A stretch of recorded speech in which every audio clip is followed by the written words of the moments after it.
हमने एक आरएनए बनाया था, तो कौन सा आरएनए था? एचएनआरएनए। इसका पूरा नाम होता है हेट्रोन्यूक्लियर आरएनए, यानी कि एक ऐसा आरएनए जो न्यूक्लियस के अंदर बना है, लेकिन कैसा है? हेट्रो है, विषम है। विषम है इन द सेंस, कहने का मतलब कि इसके अंदर क्या है? तो एक्सॉन का पार्ट भी है और इंट्रॉन का पार्ट भी है। अब जरा बच्चा ये बताओ, एक्सॉन अगर समस्या हो तो यहां लिख देते हैं। एक्सॉन मतलब होता है व्यक्तिक, और इंट्रॉन का मतलब होता है अव्यक्तिक। आप सीधा सीधा मुझे यह समझाइए कि व्यक्तिक क्या होता है? डीएनए के किसी खंड को, सॉरी डीएनए छोड़ दो, मैंने एचएनआरएनए के एक खंड को नाम दिया है एक्सॉन। एक्सॉन का मतलब है व्यक्तिक, व्यक्तिक का मतलब क्या होगा? ठीक है, तो सीधा सीधा जो काम करेगा, जिसके पास सूचना होगा, जिसके पास डाटा होगा, जिसके पास डाटा होगा उसको क्या बोलेंगे हम? एक्सॉन बोल देंगे। और जिसके पास कोई भी डाटा नहीं होगा उसको क्या बोलेंगे? इंट्रॉन बोल देंगे। ठीक है, अब हमें जो अगला प्रक्रिया करना है, उस अगले प्रक्रिया को हिंदी में तो बोलते हैं संबंधन। ठीक है, इंग्लिश में कहते हैं स्प्लाइसिंग। और स्प्लाइसिंग का मतलब होता है काटना, जोड़ना। बात समझे? हिंदी में भी देखो नाम समझ में आ जाएगा, संबंधन। क्या करना है भाई? बीच में इस आई को हटा देना है, इंट्रॉन को हटा देना है, बाकी को क्या कर देना है? जोड़ देना है। ठीक है, इसी प्रक्रिया को हम कहते हैं संबंधन। अगला जो प्रोसेस है एचएनआरएनए बनाने के बाद का, वो है हमारा संबंधन, स्प्लाइसिंग करना। स्प्लाइसिंग मतलब इंट्रॉन्स को काट देंगे और सारे एक्सॉन्स को जोड़ देंगे। तो काटने के लिए, जोड़ने के लिए तो आसान है, वो सब कुछ एंजाइम के द्वारा हैंडल किया जाता है, वो देखेंगे। लेकिन उतना समय नहीं है किसके पास? एचएनआरएनए के पास। संबंधन होने से पहले ही ये खराब हो जाएगा। तो क्या करना होगा? तो ये सब कुछ हम पढ़ जो रहे हैं वो सारा का सारा कुछ ऑटोमेटिक होता है, हमें कुछ करने की जरूरत नहीं होती है। ये आएगा संबंधन, अभी हमें कुछ भी करना नहीं होता है। हमारे अंदर प्रोटीन्स बन रहे हैं, हाँ सर बन रहे हैं। कैसे बन रहे हैं? तो डीएनए से पहले क्या बन रहा होगा? आरएनए। कौन सा आरएनए? एचएनआरएनए। इसको स्टेबल किया जा रहा होगा, स्थायी किया जा रहा होगा, तब जाके ये फिर क्या करेगा? स्प्लाइसिंग करेगा, संबंधन करेगा, सारे इंट्रॉन्स को हटा दिया जाता होगा, सारे एक्सॉन जुड़ जाएंगे, क्या कहलाएगा? एमआरएनए। फिर वो एमआरएनए क्या करेगा? राइबोसोम के साथ जुड़ेगा, फाइनली क्या कर लेगा? ट्रांसलेशन कर लेगा, अनुवादन कर लेगा, एक एक अमीनो अम्ल बन जाएगा, और उस अमीनो अम्ल के बीच में क्या कर दिया जाएगा? पेप्टाइड बॉन्ड लगा दिया जाएगा, बन जाएगा एक चेन श्रृंखला। और वही आगे चल के क्या कहलाएगा? प्रोटीन कहलाएगा। वो प्रोटीन एंजाइम बना सकता है, हमारे अंदर हार्मोन बना सकता है, एंटीबॉडी और एंटीजन बना सकता है। यही कहानी तो है। ठीक है, तो ये सब कुछ चलता है ऑटोमेटिक। हम बस उस प्रोसेस को समझ रहे हैं कि ये प्रोसेस कैसे होता है हमारे अंदर ऑटोमेटिक। हमारे अंदर या तो फिर प्रोकैरियोटिक्स हैं या फिर कोई भी और यूकैरियोटिक्स एनिमल्स है। ठीक है, सब जगह पे। तो एचएनआरएनए बना लिया। एचएनआरएनए से अब आगे चल करके होने वाला है क्या? स्प्लाइसिंग होगा। और जैसे ही ये स्प्लाइसिंग हो जाएगा तब ये बदल जाएगा किसमें? एमआरएनए में। मगर स्प्लाइसिंग करने में जितना समय लगेगा ना, उससे पहले ही ये एचएनआरएनए क्या हो चुका होगा? खराब हो चुका होगा। रीजन क्या? कि ये बहुत ही ज्यादा क्या होता है? अनस्टेबल होता है। ये हाईली अनस्टेबल है। इसको कह सकते हो आप अत्यधिक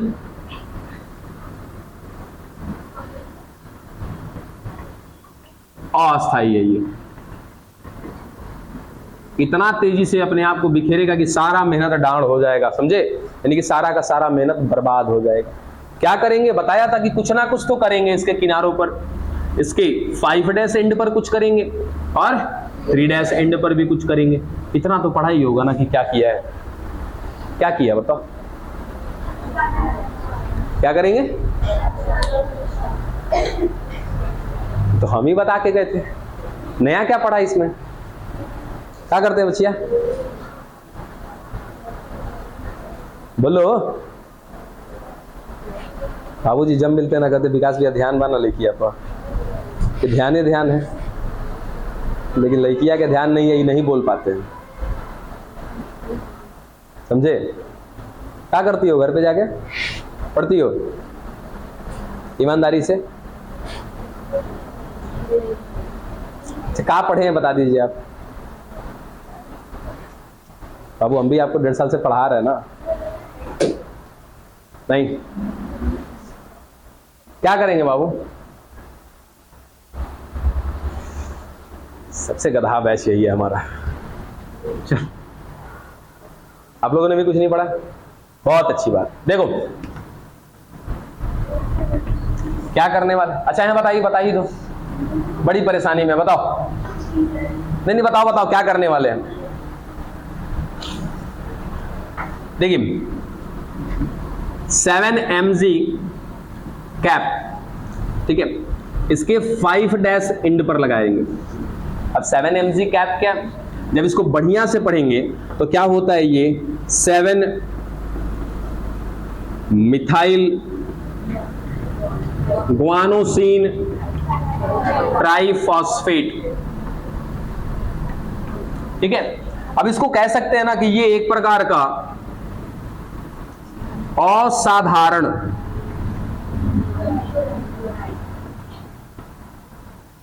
न्यूक्लियोटाइड है ये, ठीक है। अरे न्यूक्लियोटाइड ट्राइफॉस्फेट का नहीं हो सकता है क्या? हाँ ठीक है, न्यूक्लियोराइड भी कह लो, कोई दिक्कत नहीं है। अब क्या है कि जब हम मिथाइल, और ये मिथाइल वर्ड पता है किसके लिए आता है? मिथाइल समूह के लिए आता है, ठीक है। मिथाइल समूह CH3COOH याद है? नहीं पढ़ा है आपने, कोई बात नहीं है, केमिस्ट्री में जाकर के पढ़ोगे वहां पे। हाँ, तो CH3COOH जो होता है क्या, एक प्रकार का ये मिथाइल समूह है, ठीक है। ग्वानोसिन कब कहते हैं हम लोग? ग्वानोसिन कब कहेंगे कि जब ग्वानिन किसके साथ जुड़ा हो? शर्करा के साथ जुड़ा हो, तो क्या कहेंगे? ग्वानोसिन। यानी कि एक ग्वानोसिन होगा, यानी कि एक ग्वानिन होगा, ये शर्करा के साथ जुड़ा होगा। इसके 7वें कार्बन पर जब हम इसका चेन बनाएंगे तो कुछ ऐसा बनता है। मैंने आपको पढ़ाया नहीं है जानबूझ के, इतनी तो समझ में नहीं आ रहा, वाट लग जाता है इसमें आपका, ठीक है। तो ये ग्वानोसिन का एक फिगर हो जाता है। ग्वानोसिन का जो 7वां नंबर कार्बन होगा, 1 2 3 4 5 6 ऐसे एक और होगा 7, तो इसके 7वें नंबर कार्बन पे लगा होगा एक मिथाइल समूह, ठीक है। इसीलिए इसको क्या कहते हैं? 7 मिथाइल। तो 7वें नंबर कार्बन पे क्या होगा? मिथाइल समूह होगा। उसके बाद क्या लगा होगा इसमें? ट्राइफॉस्फेट। अंतिम कार्बन के साथ क्या लगे होंगे? 1 2 और 3 फॉस्फेट लगे होंगे, ठीक है। तो ये एक तरह का असाधारण संरचना है ये। इस संरचना पे तो बिल्कुल ही ना जाओ, पता चले जो पढ़ा रहे हो वो सब जान कर देगा तुम लोग। तो सीधा कि ये एक नॉर्मल नहीं है, एबनॉर्मल कंडीशन है। इस एबनॉर्मल कंडीशन को या फिर इस असाधारण न्यूक्लियोराइड को, जो भी आप समझ रहे हो, ला करके जोड़ेंगे कहां पर? 5 डैश सिरे पर। कुछ विशेष याद रहे ना रहे, इतना जरूर याद रखिएगा कि जो 5 डैश एंड पर जोड़ा जाता है उसको क्या बोलते हैं? 7 mg कैप बोलते हैं। और कैप इसलिए बोला क्योंकि इसकी कैपिंग करते हैं। तो 5 डैश सिरे पर किसको लगाया जाता है? पूरा नाम याद रखिएगा, 7 मिथाइल ग्वानोसिन ट्राइफॉस्फेट। इस प्रक्रिया को कहते हैं हम लोग कैपिंग करना। हिंदी में क्या दे रखा है जी? आच्छादन।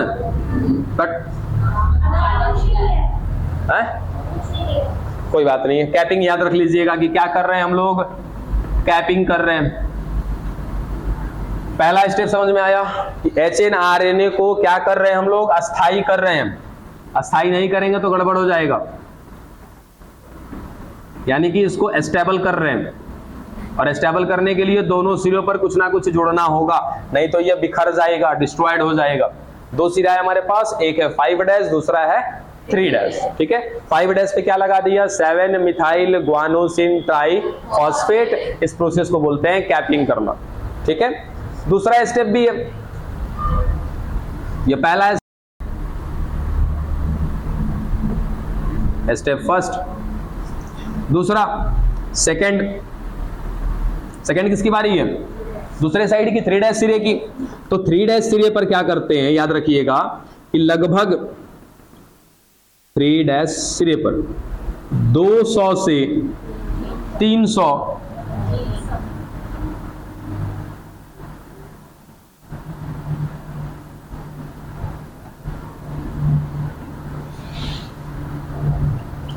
एडेनिन मोनोफॉस्फेट जोड़ दिया जाता है यहां पे। यहाँ पे कहाँ गया, ये रहा, लगभग 200 से 300 ऐसे जुड़ते जाएंगे जुड़ते जाएंगे जुड़ते जाएंगे। कितना हो जाएगा भाई, लगभग 200 से 300। क्या जोड़ा हमने, एडिनिन मोनोफॉस्फेट, एडिनोसिन नहीं है, एडिनिन, यानी कि यहाँ पे शुगर नहीं होगा, केवल एडेनिन होगा, और उस एडेनिन के साथ क्या लगा होगा, एक फॉस्फेट लगा होगा। इसको क्या पढ़ेंगे, एडेनिन मोनोफॉस्फेट। इसी को बदल करके नाम देते हैं हम लोग एडिनाइलिक एसिड।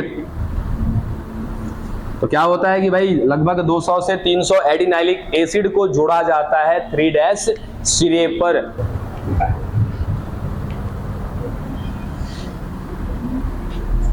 चलिए, मेरे ख्याल से अब हम लोग का जो HNRNA है ये क्या हो चुका है, अस्थाई हो चुका है, स्टेबल हो चुका है।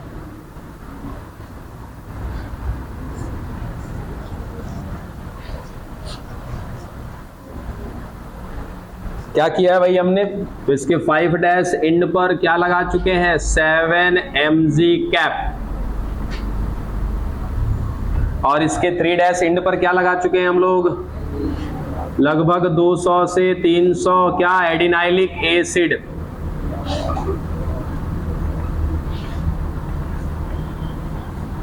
या एडेनिन मोनोफॉस्फेट। ये हमारा HNRNA अब एकदम स्टेबल हो चुका है, अब अस्थाई हो चुका है। तो क्या मैं इस HNRNA से mRNA बना ले हम लोग, तैयार हैं सभी लोग ना। ये हमारा HNRNA कैसा है, अस्थाई है, एकदम बराबर।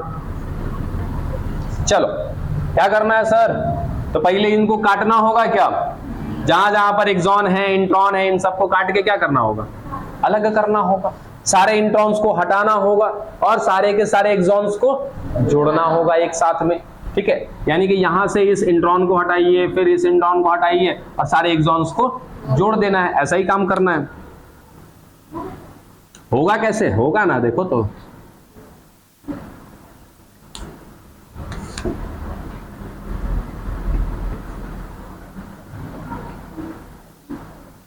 देखिए, अब ये प्रक्रिया जो हम करने जा रहे हैं HNRNA से mRNA बनाने के लिए जो प्रोसेस होता है, इस प्रोसेस को नाम दिया जाता है क्या, संबंधन स्प्लाइसिंग।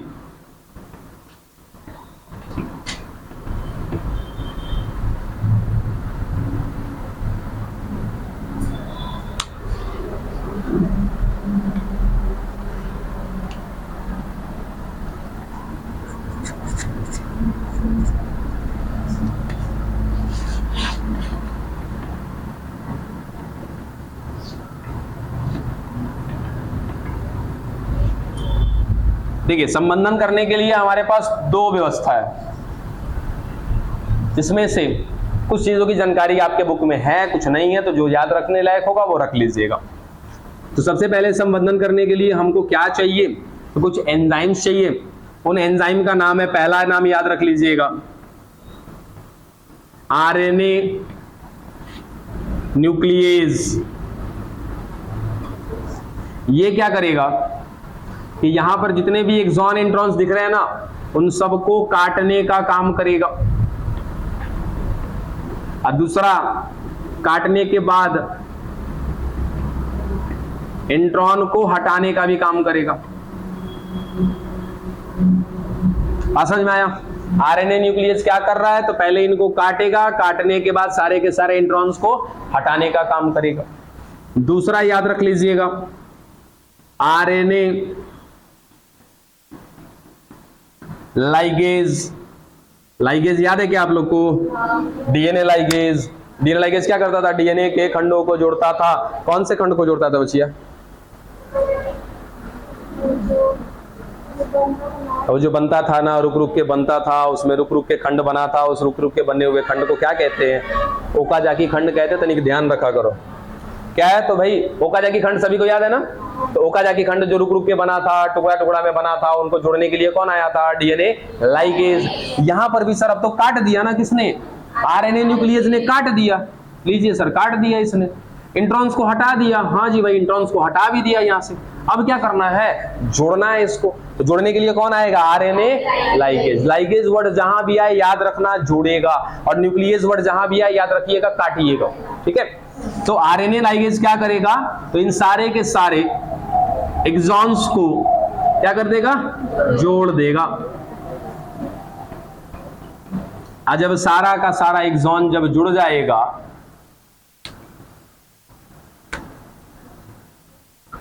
बन गया आपका क्या, एम आरएनए। अब ये एक ऐसा आरएनए है जिस पर केवल डाटा ही डाटा है, ऐसे आरएनए को हम क्या कहते हैं, एम आरएनए कहते हैं। बना तो दिया एम आरएनए।